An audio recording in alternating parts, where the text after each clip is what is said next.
The International Air Transport Association estimates that the economic impact on airlines from this toxic cloud could be greater than the attacks of 9/11.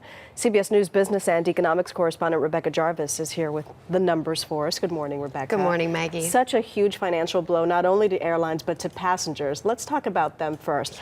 Are airlines refunding them their airfare? And what about things like hotels? Any chance that passengers will be reimbursed for that? You're going to get your airfare reimbursed. You're going to have another opportunity to travel on the same airline in the future. But all of these other costs, hotels, food, the cost of staying in a city you hadn't intended to stay in is not going to be covered by the airlines. And on top of that, if you had a travel insurance policy, this whole volcano situation is considered an act of God. And most insurance policies don't cover that. And what about things like Peter said, finding additional modes of transportation? Exactly. So if you're going to go out and you want to find the alternative, there's no way that's going to be covered either. This is the last thing that the ailing airline industry needed.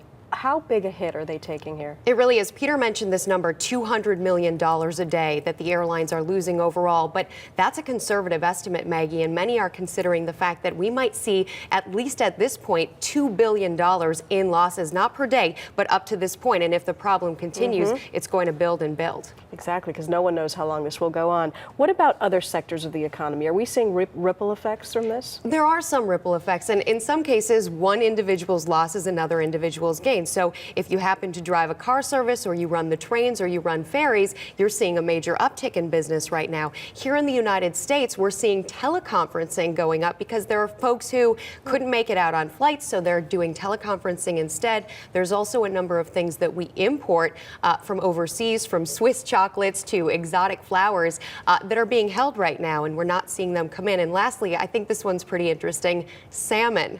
Salmon prices are, according to some individuals, going up 25 to 30% because Iceland is holding out on their salmon, and instead we're getting it from the U.S. and Canada, and they're jacking up prices as a result. We want our salmon back. Rebecca Jarvis, thank you so much. Thanks, Maggie. A lot happens early on The Early Show, weekday mornings on CBS.